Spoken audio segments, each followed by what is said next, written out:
but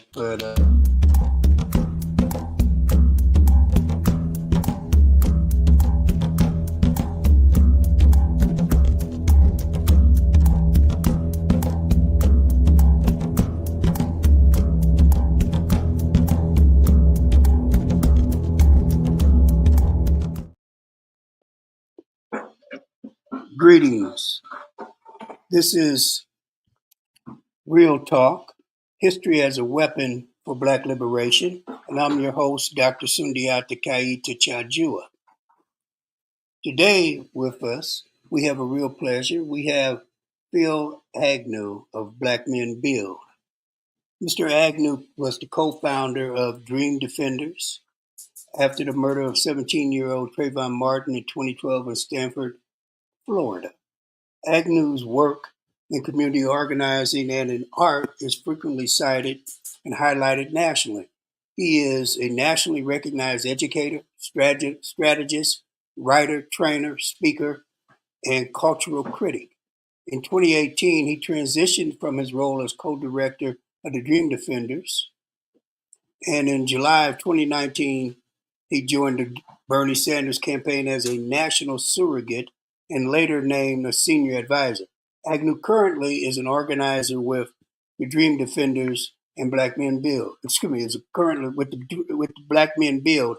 Agnew is a member of the Alpha Phi Alpha fraternity and a graduate of Florida A&M University. Brother Phil, welcome.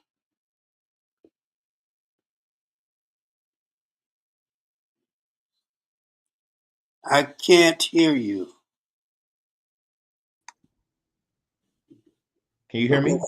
Yes, I can now. For our audience, we're having some technical difficulties, so unfortunately, we will not appear on screen.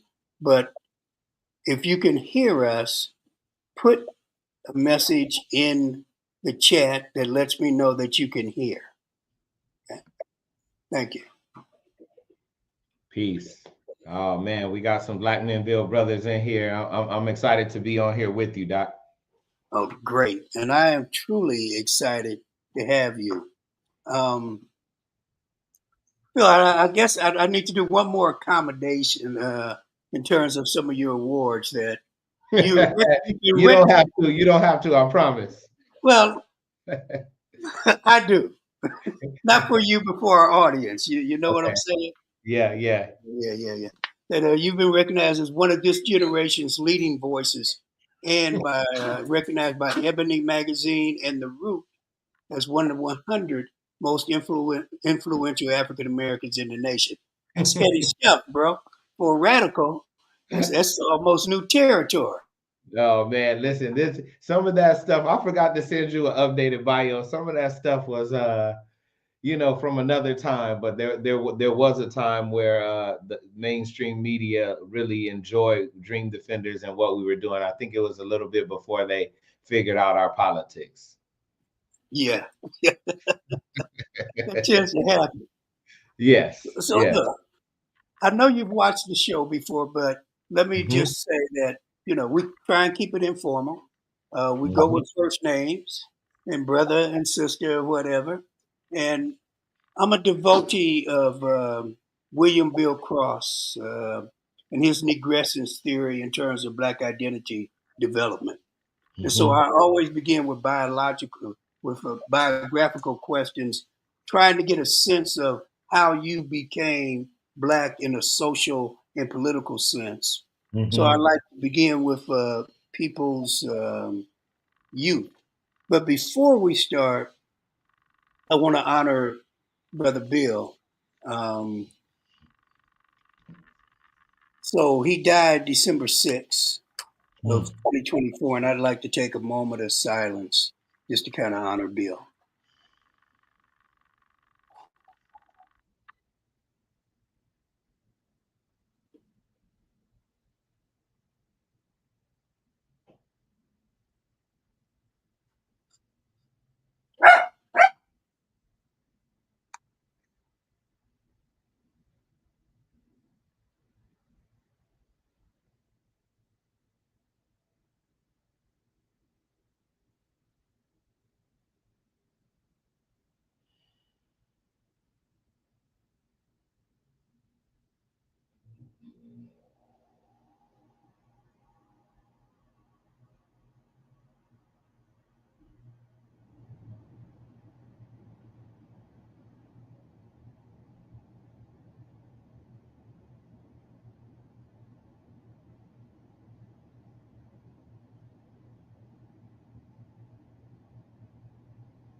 Doc, there's a possibility you're muted. I hate to break the moment of silence. Can you all hear me?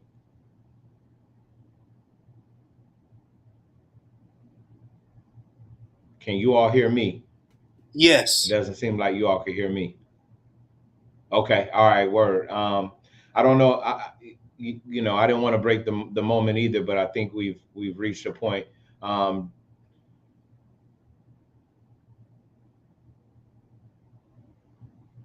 okay, so we're waiting on Doc. I think he's been having some technical difficulties, and so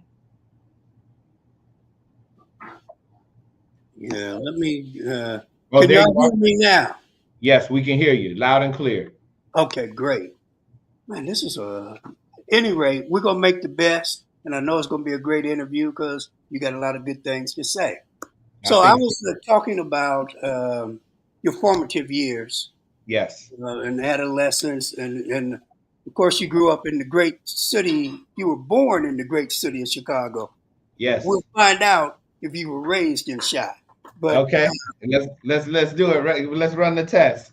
okay, so in your formative years, tell me the time frame. What years are we talking about?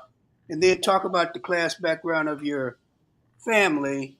And then I want you to get into, because I've read where you've mentioned that your parents, and particularly your father, played a very strong role in your politicalization at a young age. So I want you to talk about that process. Absolutely. I was born in the West Inglewood neighborhood on the south side of Chicago, 63rd and Damon. Exactly. Poncho knows. So I went to Whitney Young High School, but we're skipping over. So I went to Goodlow, Beasley, and Whitney Young.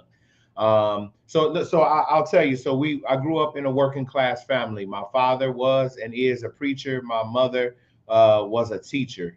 We grew up very, very religious. So we were in church all day, every day. That was the backbone of my upbringing. I went to a small church, a Nazarene church in Chicago. My grandmother was the pastor of my church. My father was the assistant pastor. My other grandmother was a mother of the church. My mom taught Saturday school. We went to church on the Sabbath. And that was a big part of my upbringing, a religious upbringing, growing up with an understanding around community, around family, around the power of spirituality. All of that was put into my life through my relationship with church, which was ever present, omnipresent, growing up. As I said, we grew up working class, and I still consider myself, and my father is down here with me for a little while now. My mom moved down here. That's what framed my worldview. We grew up poor. We didn't, I didn't grow up using that terminology. We grew up poor. If you know the West Inglewood neighborhood, you know that it's been through a lot. You know that it is a product of redlining. It is the product of disinvestment. But my neighborhood, my block that I grew up on, my elementary school was right down the street, Goodlow. My mom worked there. And I wound up going to Beasley, which was maybe about 20 minutes away. And then I wound up getting bussed out to Whitney Young High School. You ask about Talk my, about my your experience. No, I want to roll back. Talk yes, about please. being at Whitney Young, because we know it's one of the best high schools in the nation, but That's they're true. very select. And I'm not sure, particularly when you went, how, what can I say, in the classroom, how welcoming they were of the African American population. So, are there any Yeah. experiences there you want to talk about? Yeah, I can. I felt welcome. So when I went, we were about 40% from what I remember. Black people were about 40% at Whitney Young. So I was there. I was what was called an Aki. So I was in the academic center. So I tested in the Whitney Young and got in there and went from 7th to 12th grade. So I spent a good amount of time at the school. And while I was there, we had, incredible teachers, incredible administrators, and I felt that I had no shortage of friends and people that saw me. Now there was tensions and there were strifes and there were teachers in particular who we didn't like or who we didn't get along with, but by and large, Dr. Al and all I just the folks that I went to school with in the time I was there, it felt hospitable. I want to say this, and we talked about this a little bit earlier. I think my consciousness was really at a neophyte level at that time. That I was growing into a consciousness, and so there may have been things that happened and transpired and that were going on around me that I did not experience, that I did not witness or know or be able to identify, because that's not the lens that I had at that time. But while I was there, it was the number one school in the, we had, our basketball team was good at the time as well. And it was a great academic institution. And I didn't feel that I was unwelcome because of my race. Now, let me tell you this. I felt personally that I was outside because I was the only person that was getting on the bus going to my school that was from my neighborhood. So it was So class. It was a question of class. exactly. And so I became aware in hindsight, but I definitely felt very, I felt that I didn't have the things that my classmates had, even my close friends, and nobody made me feel a way about it. But growing up poor, the way that I did, I harbored a little bit of insecurity, some anxiety, some angst, some anger, because I looked around and a lot of the friends that I was going to school with from seventh grade on were able to do, were able to be a part of things that I just wasn't able to be a part of. One, because of my class background, and two, because my parents loved Jesus so much. And so they used to say, you're in the world, but not of the world. And so I just wasn't able to explore and be a part of the Whitney Young High School experience in the same way other people were, both because of financial constraints and also because of, my parents were very, very strict. But my background, I want to go back, if I can, really quickly, because you talked about my dad, and I do give him a lot of credit. My father never worked a 9 to 5. My father always he was a bookseller. So my father would go to thrift stores, AMVET, Salvation Armies, estate sales, storage sales, dumpster dives, and he would find books, and he would sell those books to Powell's Books or Bob's Books or Chandler's Books or one of the local bookstores around Chicago. That's how he made ends meet with my mother, who was a teacher and part of the Chicago Teachers Union in public schools. And so my father was a very well-read and learned man. My father was on Jeopardy when I was in the 3rd grade. He was a genius and still is a genius in my mind, a very, very smart man.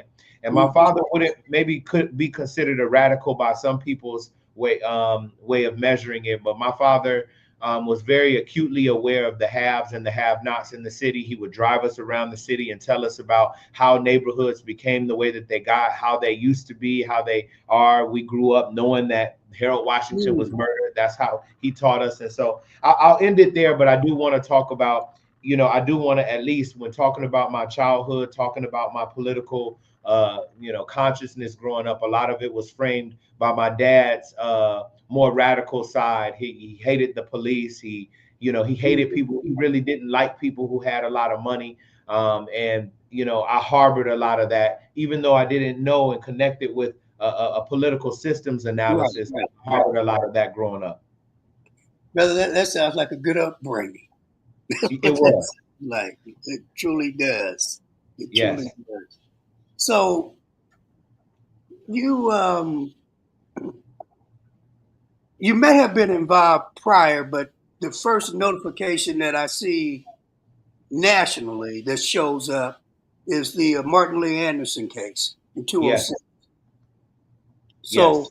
can you explain what happened to that young brother and the fight back that you were part of?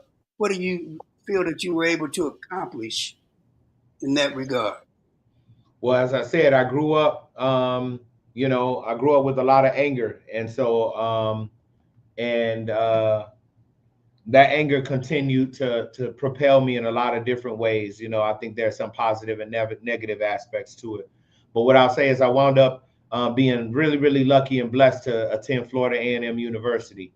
And when I was there, I think it's similar now, but I went to a university in 2003 that if you wanted to consider yourself an active student, you wanted to consider yourself somebody who was a leader on campus, you were involved in the social times. You were more than just a student. You were whether it was marching for voting rights and marching for funding for the university.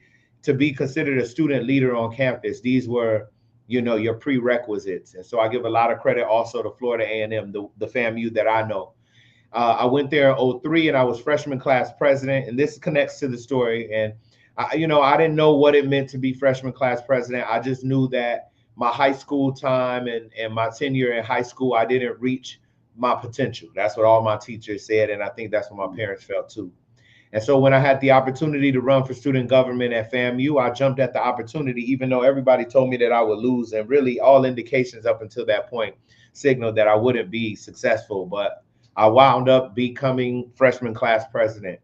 I also, the next year, ran for sophomore class president and eventually joined the fraternity Alpha Phi Alpha and became student body vice president. I still don't know how I became all of those things, but I did. I was elected into those positions. I bring all those things up to say, during the summer after 2006, a fraternity brother, Alpha, and a former student body president named Daryl Parks reached out to me and told me about this case of Martin Lee Anderson. Martin Lee Anderson was murdered in a boot camp in Bay County, Florida. He was murdered by the prison guards on camera. When they beat him within an inch of his life, the nurse hurriedly gave them ammonia tablets to try to revive him. They didn't know how to do it. And so they put the ammonia tablets up his nose in an attempt, I believe, to try to revive him, and wound up suffocating him and murdering him. And so this case was going to be swept under the rug. The governor and everybody had conspired to ensure that was Jeb Bush, right? The governor was Jeb Bush. Okay. Jeb Bush. And so the sheriff over that boot camp and the medical examiner, the coroner, had already conspired to say that he had died of natural causes. In fact, they had said that he had died of sickle cell anemia. So as a student leader at that time, whether I was more concerned with partying and being popular at that time, it didn't matter. It was impressed upon me that this was something that we had to be involved with, that I had to be involved with. And Sundiata, I bring up this context because I do think it's important, even though I believe most of your listeners are very politically astute and, are well-read and well-learned. I think there's a lot of times in my life that I've been in a position and in a place maybe considered at the right time, at the right place. And that was one of those times. I didn't know what I was getting involved with, but I do believe that spirit, I do believe that the times compelled me more than anything. And that's what happened at that moment. And so we put together a big march. We had students from FAMU, Florida State University, Tallahassee Community College, which is one of the largest community colleges in the country. We all came together and we did a march. And we demanded that they arrest all of the guards and close the boot camp. And we demanded that the governor do something about this. And that was my first time being involved in anything remotely activist inclined or organizing inclined. And that really changed my life and changed the trajectory of everything I thought I would be in my life. Why? Well, I'll tell you one. I'll tell you one that is true of that moment. I had never been in a place where all of the anger and the animosity that I had accrued over life, growing up poor, growing up seeing how people treated my father and my mother and my three brothers in Chicago, seeing the inequality, feeling the inequality. I had never really felt up until that point that I had an avenue to exercise all of that anger and those demons that were inside of me and direct it into a positive place. And so at that moment in my life, being young, being in college, but still feeling that I was deeply connected with the people and the places where I came from, this was an intoxicating feeling. And so the first answer to you is maybe not the most political, but I was intoxicated with that feeling of being able to direct all of that anger towards the state and to be aligned and be in the streets with my friends and my comrades and people who I looked up to, and to be able to direct all of that anger outside of myself, and stop blaming myself and appropriately place all of that anger. And so at that moment, that was important to me. I'll say also, I was very concerned throughout my college years. It took me a little while to get this out of me, but I was very concerned with going to college and becoming the lender and not the borrower. and following the rules. I was a business student. I wore a suit every single day almost in college. If you see a picture of me most of the time and I'm not at a party, I was wearing a suit. And so to find a place of purpose and in movement, it was something that redirected my thinking about what my place as a student leader, and as a Black person at that time. And so that's why I say that it changed the trajectory of my life. It also brought me into relationship really quickly with, I said Daryl Parks, but his law partner at the time was a man named Benjamin Crump, who now is, considered, America's, civil rights attorney. But at this time, he was a personal injury attorney in Tallahassee, Florida, and someone who really helped to open up my eyes and a lot of our eyes to what was going on in the state of Florida in the criminal justice system. That is a wonderful story. And y'all did succeed in getting those people tried, right? We did. Now, here's an odd thing. As I was reading about the case, one of our more significant criminals in today's society, Pam Bondi, was involved in that case. Yes. Is that correct? I believe so. Pam Bondi, I forget her exact role. I believe she was a prosecutor. Yeah, she was a prosecutor, and as you know, all of these men were acquitted. Men and women were these guards were acquitted. And the nurse, right? Yes, and the nurse. Everybody was acquitted. I believe the sheriff who was fired or taken out of their role was put into another facility, and they reopened the boot camp under a different name. So that was a very important lesson for me and for all of us at that time. We had thought, I need to use I a little bit more because I can't speak for all of the student leaders, man. It was so many of us. So, but I at that time thought that we had fought and won a little victory, but in a matter of 6 months, I think everything had gone back to normal and actually further fortified. Yeah. So 6 years later, you're involved in an even larger campaign, and that's after the murder of Trayvon Martin. What did you learn from the Martin Lee Anderson campaign that you were able to bring into the Trayvon Martin campaign? Thank you. I love your show, and I'm deeply appreciative to the arc of your questions, very much so, because it's bringing me down memory lane, but it's important context as well. So the story is for me, Doctor, that after the Martin Lee Anderson work that we did, we attempted to some degree to continue with our organizing, to continue with our development as a political force in the city. But by and large, most of us, including myself, really returned to quote unquote civilian life. I continued. I eventually became student body president at the university.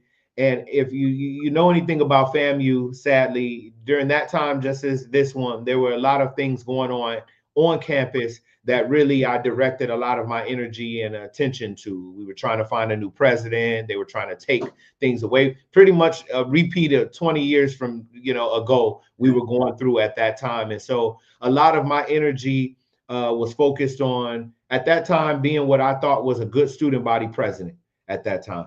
And then there were a lot of other students who graduated, who took on jobs, who moved around. So the moral of the story that I'm trying to convey is that we did not continue in any organized way with our energy and our force around Martin Lee Anderson or around the larger juvenile justice or criminal justice system.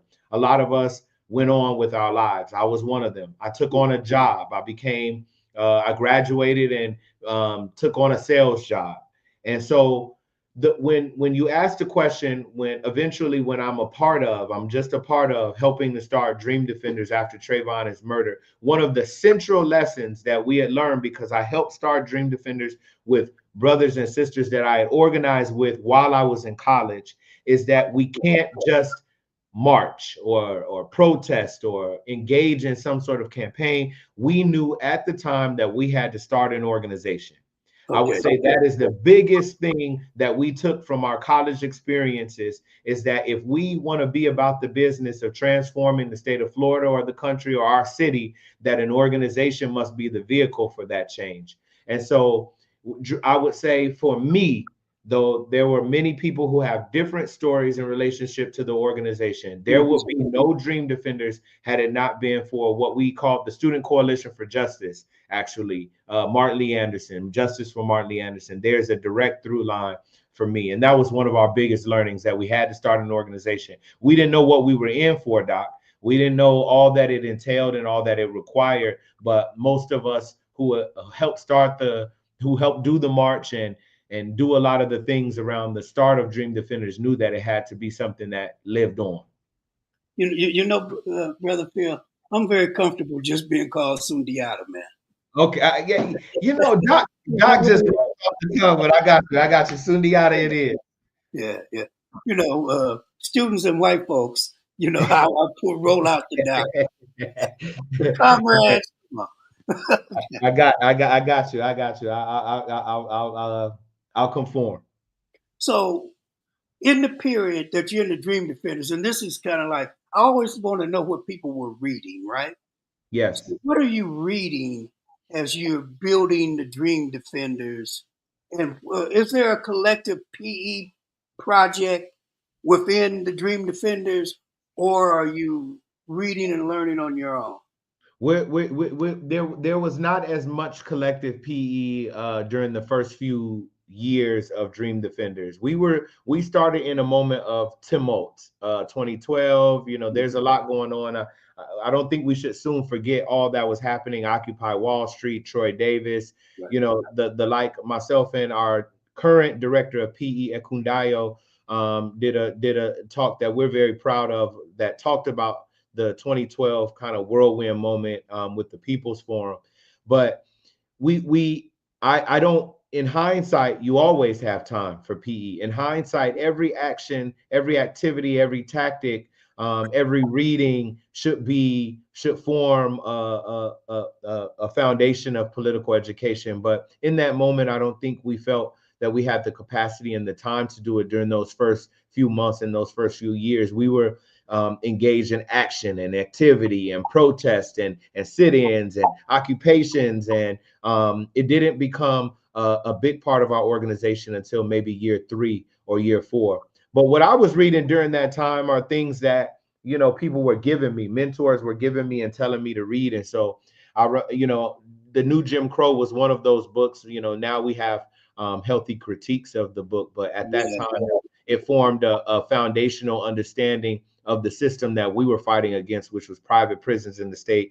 You know, our prisons obsolete by Dr. Angela Davis. What Is to Be Done. I remember being given that book and being like, man, this is some heavy stuff. Revolutionary Suicide. You know, Blood in My Eye. You know, I was really pretty much, you know, this nonviolent stuff will get you killed. I was reading whatever was given to me by mentors or whatever was told to me. We read a lot of books on organizing. And so Rules for Radicals and Wretched of the Earth, I remember reading and receiving and being blown away. Black Skin, White Masks, Pedagogy of the Oppressed, Theater of the Oppressed were texts that we were reading during that time. I don't know. I'm trying to think back to it. You know, I was in a period of digesting as much as I could. What I wish that I had during that time was a lot more opportunities to dialogue with peers. But I was soaking in a lot and learning a lot. And that was what I was reading. To answer your question directly, some sort of coordinated PE within Dream Defenders was something that didn't formalize until around year 3 or 4. And that was around the time we began to, you know, we were going to Brazil and we were learning from other folks internationally. Okay. So now you leave Dream Defenders and you emerge as a co-founder of Black Men Build. And so kind of, I guess the obvious first question is, why did you move on from Dream Defenders, and then why organize Black Men Build in the midst of a real belated but necessary rise of Black women within the movement and within the overall Black civil society and U.S. society? Uh, Mm-hmm. how do you go to a Black male organization? That's an incredible question. So first, I'm gonna talk about Dream Defenders. Dream Defenders is always gonna have a place in my heart. It was a first political home for me. I left the organization in 2018. I transitioned from the organization in 2018, and at that time, me and you spoke a little bit about this before, but I'll let folks know. Personally, I'm a seeker. I'm a person who is constantly curious, constantly seeking to challenge myself, constantly critiquing myself, sometimes a little bit too hard. And at the time that I transitioned, we had begun to plan that in around 2016 or 17. So around 5 years of me being a part of the organization. And I believed, and as the organizers and the leaders of the organization did as well, that we had the leadership capacity and the ability for the organization to move forward without me being in that role. And I wanted to figure out a different path and different things to do at that time in my life. And I really, it's just as simple as that. I think it is important to note, for history and for the record, it wasn't a conflict, and it wasn't, I didn't get voted out and moved out. It wasn't a mutiny, but it felt appropriate, and it felt timely. The organization Dream Defenders, when I helped start it, I was 27, and we had folks in the organization who were helping to lead chapters who were 17 and 18 years old. And so I felt that there was a level of guidance that I provided, being older, being maybe more experienced in some aspects of life. But by the time that I left, I felt that the organization and its youth focus and its, the generation that had already come in and began to take up leadership, it was really time for them to have the full rungs and reins of the organization. And it just felt like it was time, as simple as that. But Um, you didn't go to Black Men Build for the reasons that we've discussed. no, you said I didn't go to? No, no, I said, how do you then make the Oh, transition right. to Black Men Build in regard to its emphasis or apparent emphasis on Black men? I loved how you framed the question, Sundiata. You said it was, you didn't use this word, but it might seem to folks that it was maybe a little counterintuitive because we were reaching a moment in the movement, in the culture, in the zeitgeist, in the conversation where Black women were justifiably, as you said, history was beckoning us to acknowledge their leadership, past, present, and future.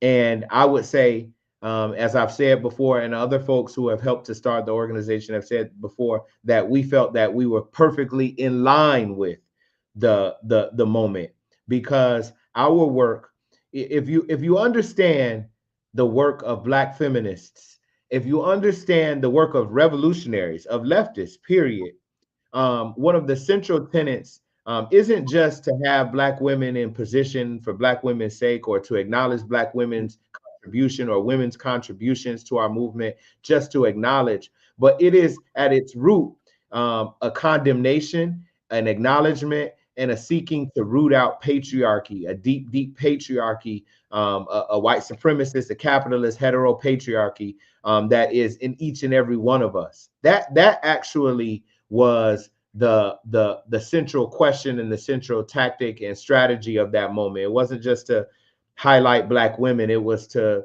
identify that our movement, if we were to be successful to transform this society from the bottom up, would not be complete in its goal, in its aim, if we allowed for patriarchy to remain as a part of this new world that we're building. So we believe, and believed then, that to identify patriarchy as one of the central obstacles for Black men to become full human beings, to become full political actors in a revolutionary movement. We felt like we were right in line with what the movement was requiring at that moment.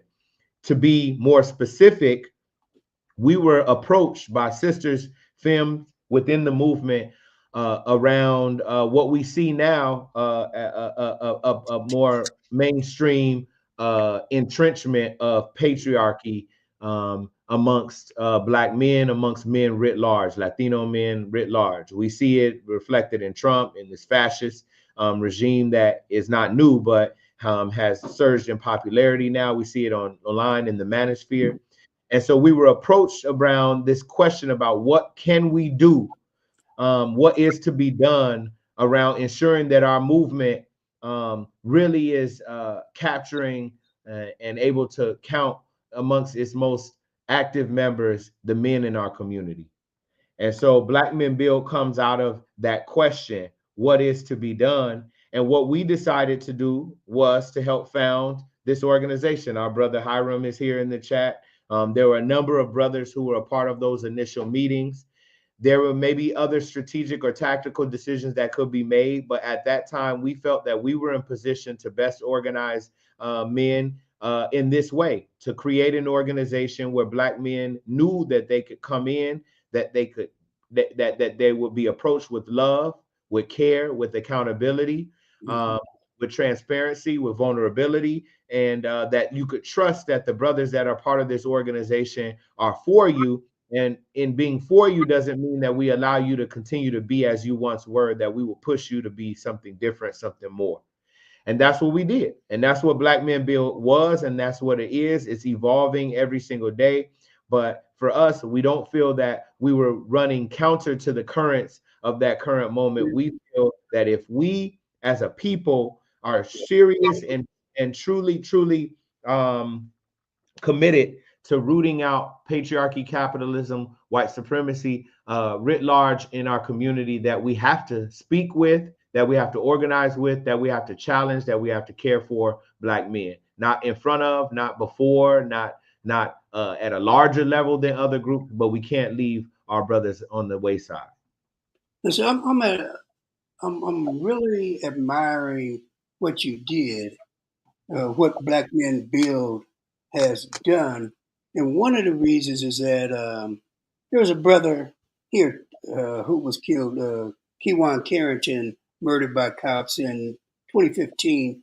And two groups came out of that. One was a group of Black men called the Breakfast Club, and it was a cross-class group. We had people who were nearly homeless, and then university professors like myself, and we had the language, right? Uh, and we met every Saturday for 7 years, from 6 a.m. to 9 a.m. And we did a number of activities, constantly real day-to-day kind of stuff. But when we finally made the decision, I should say the left forces in the organization made the decision that it was time to open it up to women, the organization fell apart.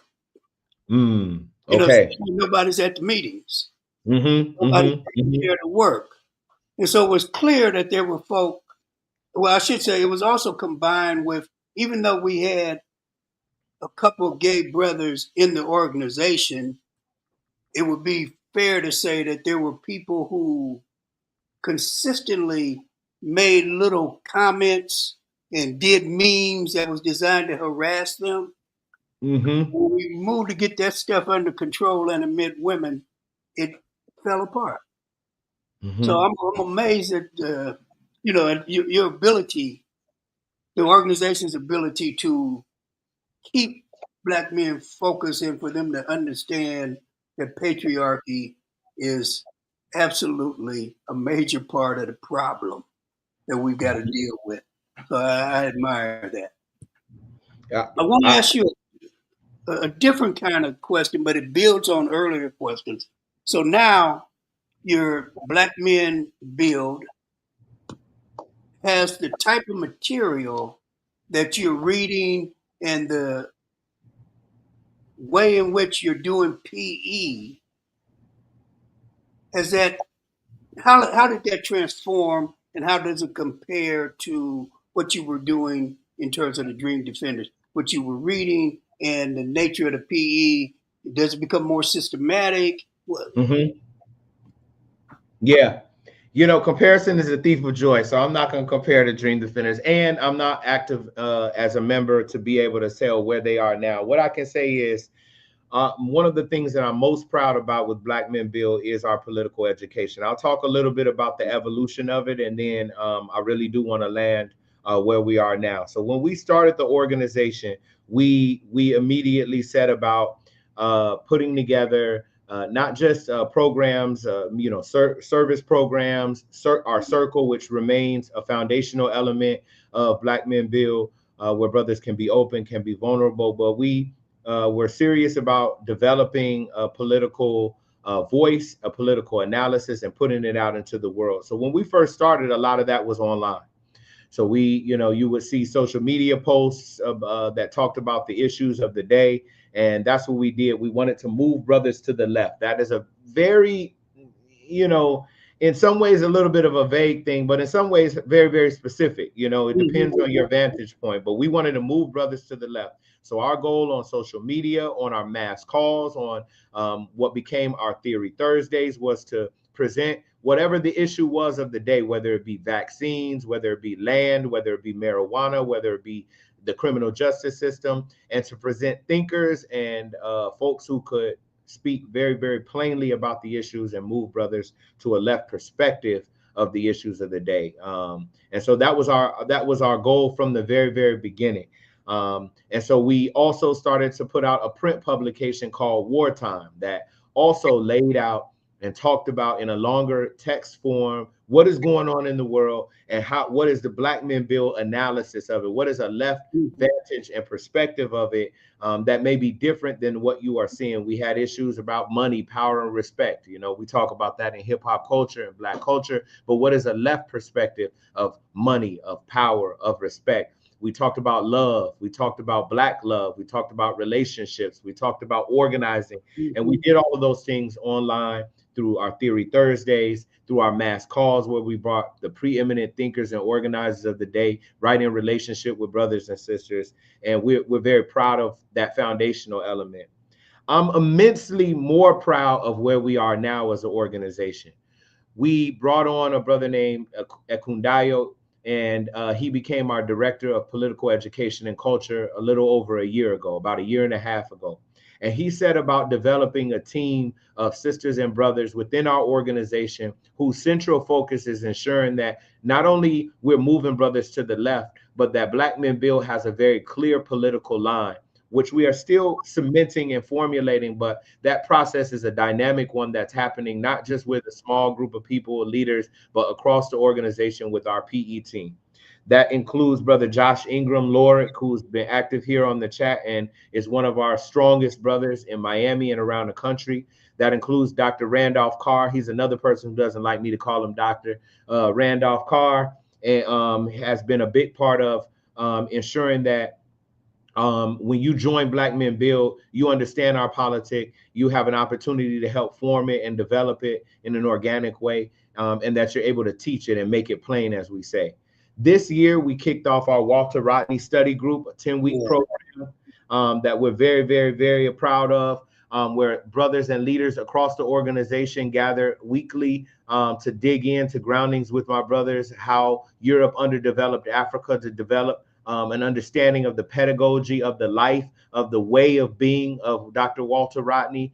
And that formed the foundation for our next phase, which is going to be our Crow Reader, which is an even longer program that we're going to have for all of our leaders across the organization. I know I'm speaking fast and I hit you all with a lot. And so what I want to do is just sum it up and say, we started off in one place, which was how do we move brothers to the left? And now we're in a place of how does our organization bring brothers in and not just move them left, but move them into a radical understanding of how to think, not just what to think, but how to think.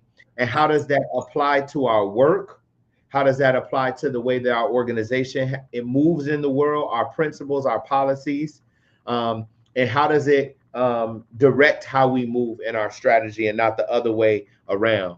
And so it is different than Dream Defenders because Dream Defenders, when I was there, not now, I can't speak to now, but Right. when I was there, we had a number of different tendencies and a more liberal orientation to activities at the beginning.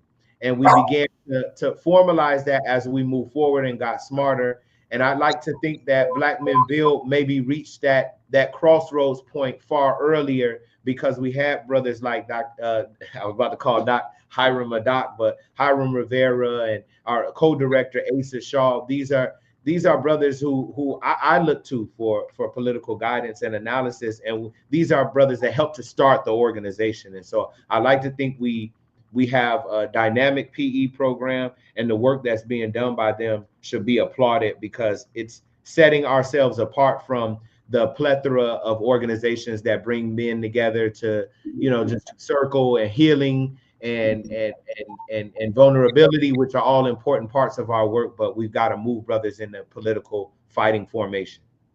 So I want to circle back to something. It's obvious why you would attract the number of Black men, particularly young Black men, who are being confronted with the real generational pressures of late capital, right? But how the hell does an organization with the name Black Men Build attract Black women to the organization, right? And then see them distributed across all the ranks of leadership. That almost sounds fantastic. Well, okay. So one, we called ourselves Black Men Build at the time because we were trying to send out a, you put out a bat signal. When you hear our name, it's kind of unambiguous, and we want it for okay. I'm sorry. I want to make sure that my answers are concise enough to get to some of the chat, but I do want to give context. I don't know that Black Men Build is the absolute best name for what is our radical formation. But what we were attempting to do when we first started was to make it very, very clear who we were trying to recruit and what we were asking them to do. And so Black Men Build came out of that very, very simple mandate, who we were trying to recruit and what we were asking them to do. Very, very simple, very unambiguous, but there's a lot that you could fill in the blanks there. How do we recruit, and how does that organization with that name find within its ranks a number of women at all levels of leadership and membership within the organization? It is our analysis, as it was then, it remains now, that there is a huge, huge gap in the ability of Black left formations to organize and bring in members. And most organizations, not all, in fact, we were with some 500 folks in Indianapolis a few weeks ago, but there are a lot of organizations on the left, the wider left, and of course the Black left, that are not about the business of bringing in working class members, of attracting people from the streets into their political formations. Most folks are a little bit more concerned with analysis, arguing, ideology, etc. Not that we're completely unconcerned with those things, but we want to have mass. We want members. We want to move people. We want to move political organization and to build up a rank and file of people who can move a political agenda. And so with that being our concern, what we also must realize is that our people want to be a part of organization. And if there are no organizations to be a part of, they will find places and people and organizations to join. Many times, those are counter-revolutionary organizations or reactionary organizations or adventurous organizations. And so what I like to think is that we are not particularly special or fantastic, but we are filling a void, and that we are doing our work in the best way possible, and that people of all genders and identities see our organization and say, okay, their name is Black Men Build, but when I go to the meeting, the circle, when I see them in service, when I engage with them, I feel that this brother, this sister, this person loves me, cares for me, and is about the business of liberating our people, and they want to join. And that is what we have seen since we started. But I really appreciate that answer. Um, so Black Men Build is explicitly anti-capitalist. Yes. That's very clear. And that's not always clear with Black organizations, even those who claim to be on the left. So one of the things I want to pick up is to get a deeper understanding of Black Men Build and your conception of the condition that African American people suffer from, right? Yes. So a few years ago, Isabel Wilkins, a journalist who's had success with history books, did a book called Caste, The Origins of Our Discontent. And it revived a backward theory that we thought we had, Oliver Cox had slain in 48. Okay. And one of the things I've always been bemused by is that colonialism, at one point, one could say that at least 3/4 of the planet was colonized. But caste is a system that has only really operated in India and a few other places in the Indian Peninsula, like Pakistan, right? And places in South America. I mean, very, very few societies have been caste based societies in that sense. But I've always found it amazing that academics, liberals, and even some alleged leftists have been attracted to that theory. But more importantly, large numbers of radical blacks, particularly those who remain in white dominated multiracial socialist organizations, reject the idea of internal colonialism as absolutely bizarre and absurd. So, Black Men Build takes no position on the question of internal colonialism, at least not in your platform. So, what's the position in terms? I mean, what do you consider to be the condition of the African American people? So thank you for that question. So I think, and I won't dodge it, but that is a question. Our PE team is going to be taking a position on this and a number of different questions over the course of the year. They're in consistent meeting right now. So I would not want to jump out ahead of the PE team in announcing or declaring our political position on all things. But I will say this. It is our belief and understanding that the African position, uh, uh, we are here and abroad, um, a part of a vanguard, right? We are the people across the world who capitalism, white supremacy, and patriarchy are meant to destroy. We are the primary vehicle and driver of capitalism here and the world over. And it is our belief that in order for Black people here and abroad to be free, we do believe that, I'll say, in the belief that, in the understanding that we are a part of an internal colony, that the work of many people before us has identified the Black nation here as an internalized colony. And that in order for Black people to be free, it necessitates the destruction of capitalism, white supremacy, the empire of the United States, the world over. Um, I want to leave some space for clarity to be laid out by our PE team, but that is our understanding of the Black position here and around the world. I appreciate the thoughtfulness and the insight that this must be determined by the collective and not by an individual. You know, that's Yes. always appreciated. Um, I received, as I assume many people did, yesterday an announcement that shocked me initially, but when Oh. I read it, it thrilled me. Hmm. Hmm. And that was the now, it's not a resignation, as you say, Nope. the move to a different role within Black Men Build by yourself and Asa Shaw. Yes, sir. And one of the things that I've said consistently for like the last 30 years is that one of the problems we as African people have is that folks, if they're on the African continent, they want to be president for life. If they're in African America, they want to be pastor or leader for life.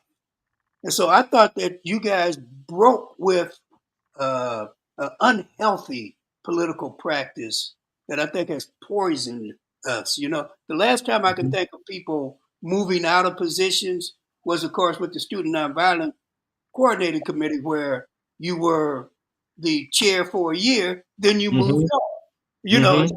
Especially, Hmm. Kwame Ture and Jamil Alami, they did that willingly, right? Uh, Yes. we've not had that in the movement. We got cats that have been running the same organization until they die. 50 years, some of them, Yes. right? Yes. So I thought this was one of the more revolutionary and transformative acts that you guys voluntarily moved to another role. Yes, sir.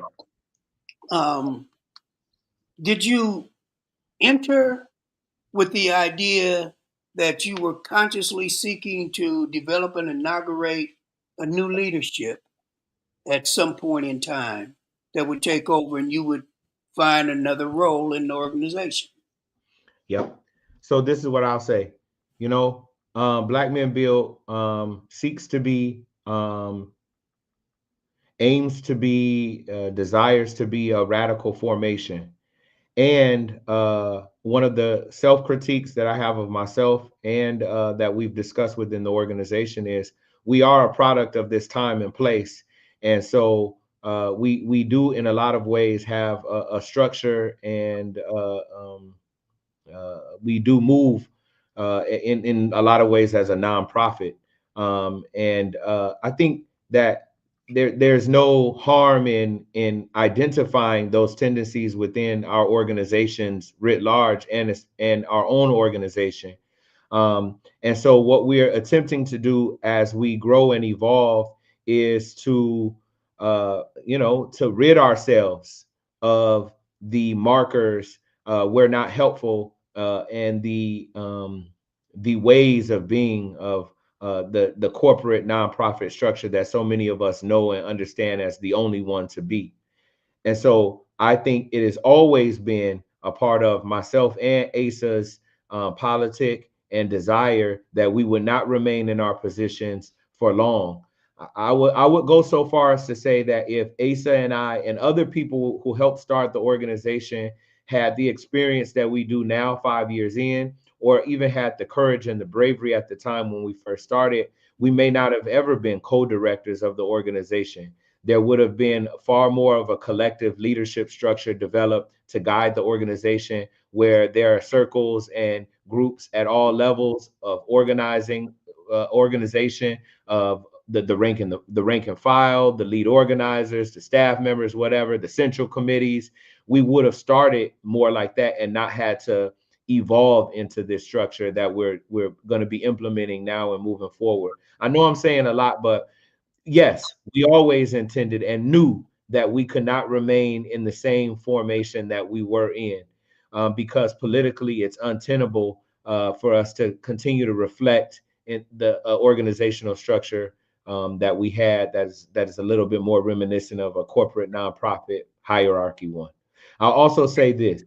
It is very, very hard. You talk about it. It is very, very hard for people to leave positions of quote unquote authority within the things that they help build. And we have to rid ourselves of that. New energy must be allowed to flow throughout the organization. I Yes. don't think I don't think this will happen, Sundiata, but it is not outside of the realm of possibility that myself or Asa may return as some sort of leader within the national structure of the organization. Should the organization need it and require it? And should we be in the position to meet a need and a requirement? And I think that's what we should identify more as a leadership model for all of our organizations. What is to be done? Who is best to do it? And let's make sure that we have the people appropriately placed to do what is to be done at the time. And that's what is exciting about now. We are transitioning to different roles, and we want to show people that, you know, it's not like high school or college or the corporation where you reach this top part and then you graduate and ascend to another place, or you're out or they send you out to pasture. No, I have experiences that I can give in another way to the organization. And we have Lorik and Ekundayo and Randolph and Josh and Maisha and other folks who are going to take the organization where it needs to go, and we'll be there in that support role.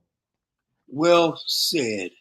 Let's hope that that sentiment spreads throughout our community. So, in about a couple of, well, probably about 5, 6 minutes, I want to go to the questions. But Okay. before I go there, I want to ask you two questions. The first is last weekend, there was a national organizing of radical black organizations. What do you have to report? What's the good news? The The good news gospel. is that sorry. The good news is that the radical black left is vibrant, is prepared, is smart, is diverse, is about the business of organizing our people, and is about the business of challenging the politics and notions that we once held, and ensuring that we have something that's relevant to our time, place, and condition today. The good news is that over 500 folks joined together in Indianapolis, and we had political disagreements, and we weren't all on the same page about where to go, but we were able to begin to formulate the relationships that'll be required for us to develop that shared analysis and shared strategy moving forward. The good news is that we had elders, that we had former political prisoners that our work has helped to free, that we had farmers, that we had people, you know, who are buying up land, that we have, you know, that we had organizers, that we had artists, that we had, you know, people who are behind the walls even today, all able to join up together and begin to decide what is a way forward. It was a beautiful gathering. It gave me a level of confidence in not just what Black Men is doing, but that we have the tools and the know-how and the relationships to really build the united front that is required against fascism, and against neo-fascism. And so in that way, it was beautiful and it was excellent. It was not without critique. What gathering would not be, but Right, right. those critiques, I think, wither under the light of what we were able to do together in those few days. And I wish it was happening every year. Good. Was there a continuations committee set up? I don't know. I know Lord would know, or Randolph, but I believe so. Yes. Okay, good, good. So I want to turn to a contemporary question. In fact, what's happening now? So the fascists has federalized the California National Guard and sent the Marines into LA. And this is, of course, against the wishes of the governor and the mayor. His intent seems to be to spark an incident that he can then use to rationalize invoking the 1807 Insurrection Act. How do you think the Black Liberation Movement should respond to this? Well, what I'll say here is I'll say a few things. I know you're on this page, but I want to be clear that in this moment of heavy political theater, we should remember that Gavin Newsom is not on the other side of Donald Trump by any stretch of the imagination. So want to make sure, as he's posturing to be the next Democratic president, that we know old slickback Gavin is no friend of the people at all. That's right. So want to be clear about that. So the other thing that I'll say is, I think there are a number of ways. Black folks that there's a astroturf online algorithm thing that makes folks really believe that the whole and the masses of Black people do not stand in solidarity with immigrant folks, or in this case, I guess we're talking about Latino immigrant folks, because Black people are immigrants too and migrants too. Right. And so I think it is the responsibility of any Black left formation to shout down, to stand up, to ensure that people understand that the Black radical tradition is and always was in solidarity with oppressed people here and the world over. And as much as we possibly can in an organized way, should be out in the streets to ensure that we are protecting our people, protecting other people, protecting ourselves, and that people understand that's what Black people do. Not just radical Black people, but that's what Black people do. We do it for ourselves. We do it for other people. That's what's required as a human being. And that's what's required of us in this moment.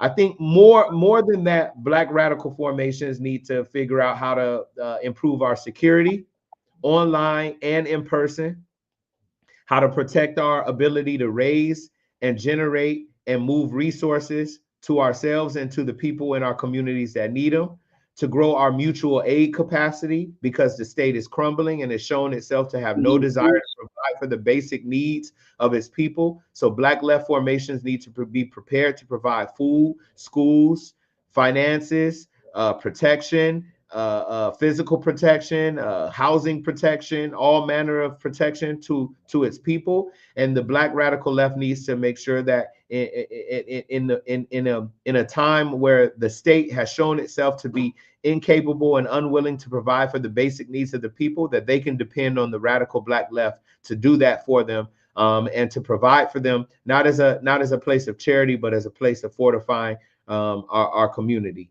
And so I think more than anything, we need to be prepared to batten down the hatches and to protect ourselves security-wise, online and in person, to stand up in solidarity and find ways to make sure that these moments are ways that we grow our organization, that we grow the window of possibility, that we grow people's capacity to understand this moment as more than just a battle between the good guy Gavin Newsom and the bad guy Donald Trump, but as an attempt by fascist factions to assert their dominance and their power in this moment and move their agenda.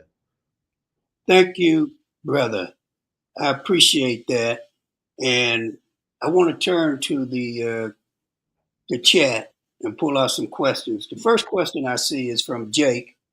And when you were discussing the formation of Black Men Build, you used the terminology push Black men to be different. So Jake wants to know, what does that mean? Oh, great. Thank you, Jake.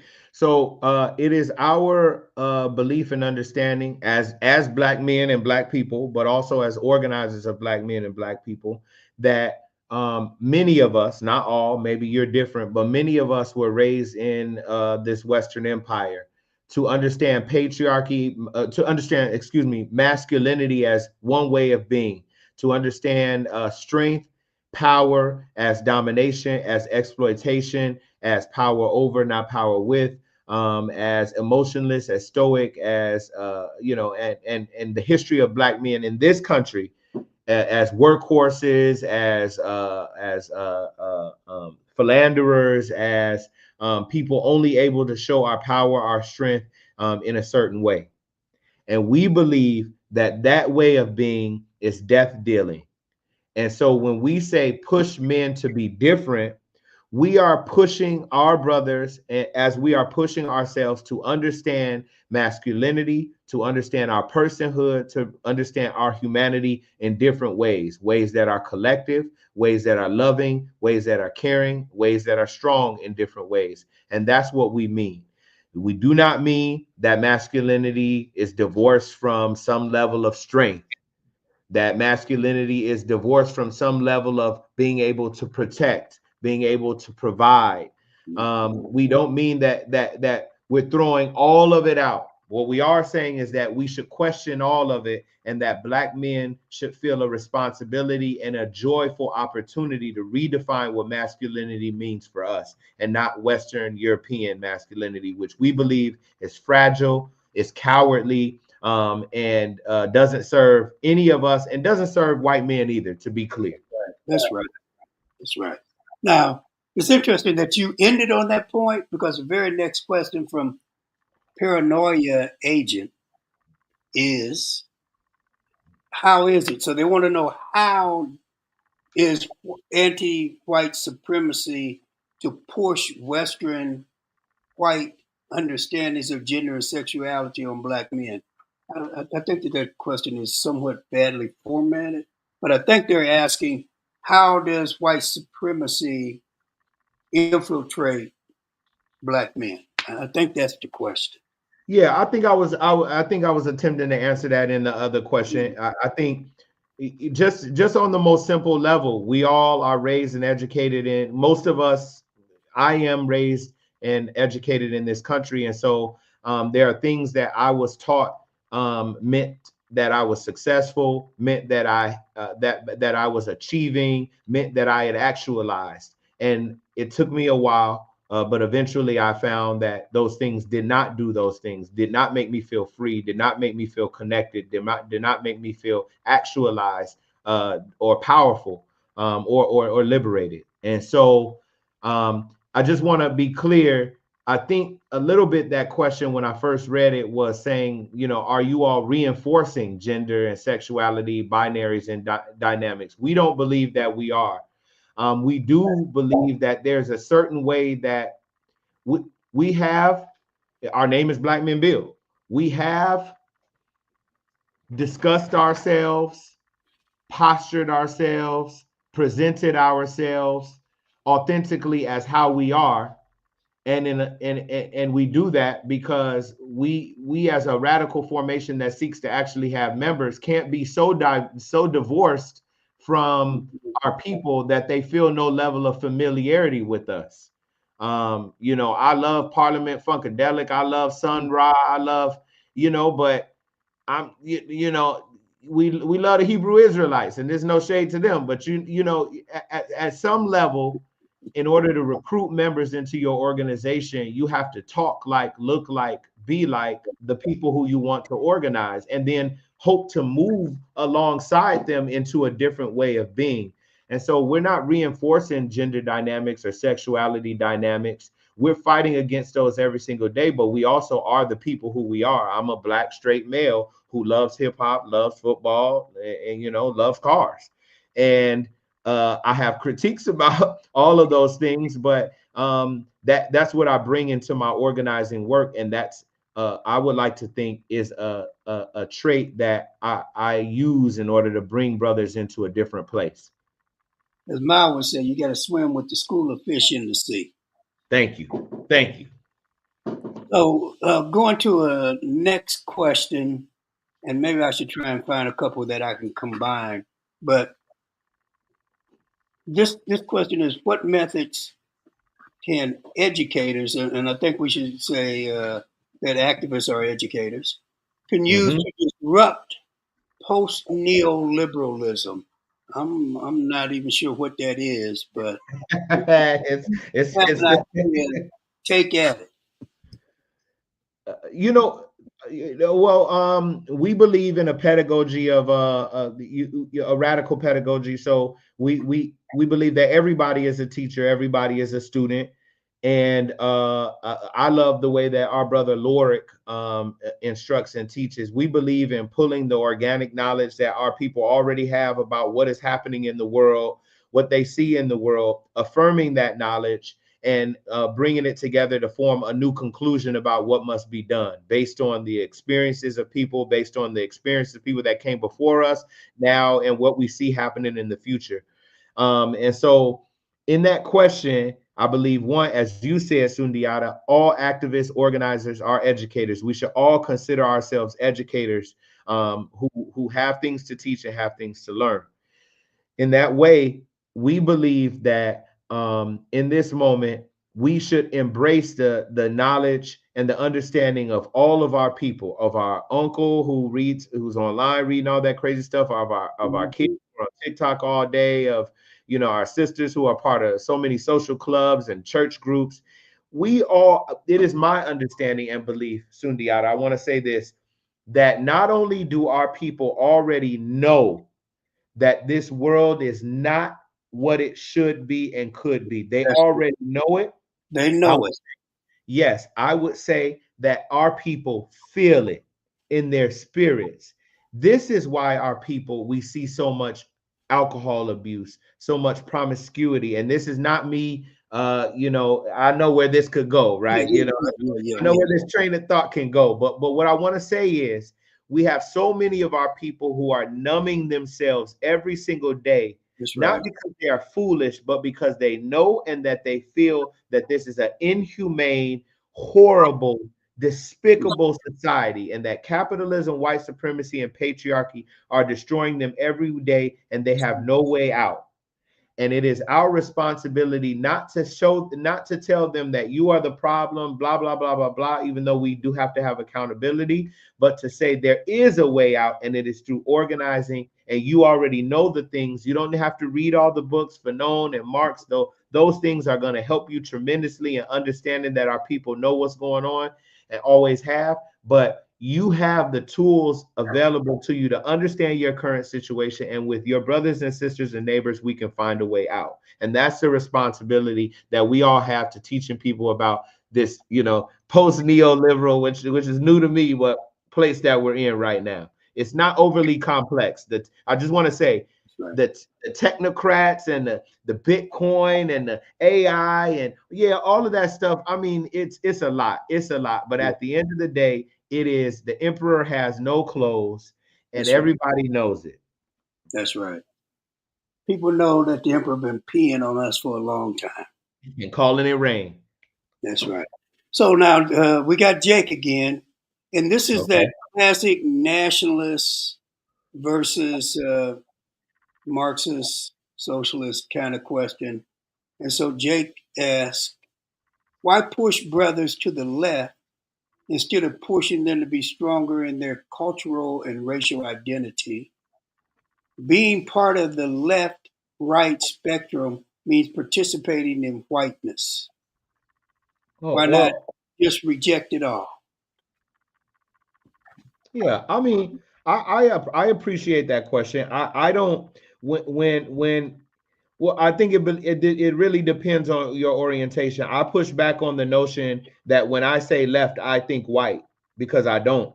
Hmm. I just don't. I do get the understanding that the left right is a binary that's kind of American or Western in nation, and that there's more complexity to political thought and analysis and strategy. I do understand and get that tendency, but it's a shorthand to communicate a lot of depth and complexity. But when I say left, I think of I think of a deeply rich Black tradition that is anti-capitalist, that is anti-patriarchal, anti-white supremacist. That's when I say left, that's what I mean. That it is concerned with the destruction and the elimination of the Western Empire. That it knows that when I say left, I mean a Black consciousness that is rooted in a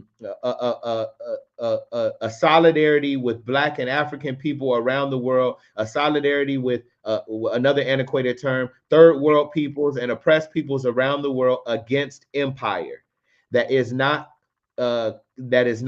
intoxicated with Black people with money and Black people in elected positions and white people who think that they know how to get us to the future and to the moon, and white people who only see class. And that's not what I think, and that's not what I mean when I say left. Though I understand that it may not convey the complexity that you are hoping for, Jake. But for me, I think Black, I think radical, I think the elimination of empire.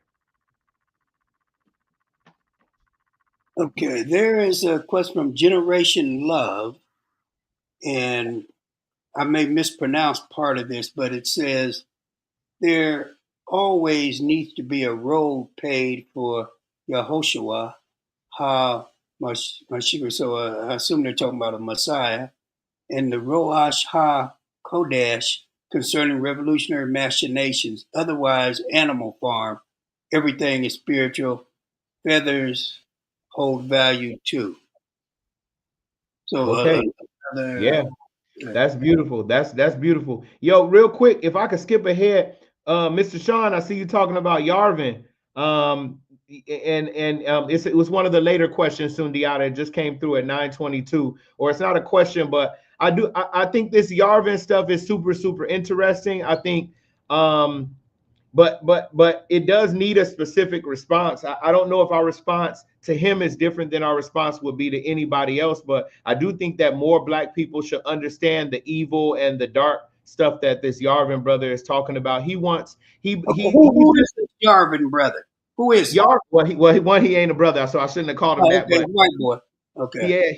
yeah, Yarvin is this guy who's taken up a whole lot of air on the right, and our vice president, because Lord knows our president doesn't read, but our vice president is an acolyte, though he tries to hide it.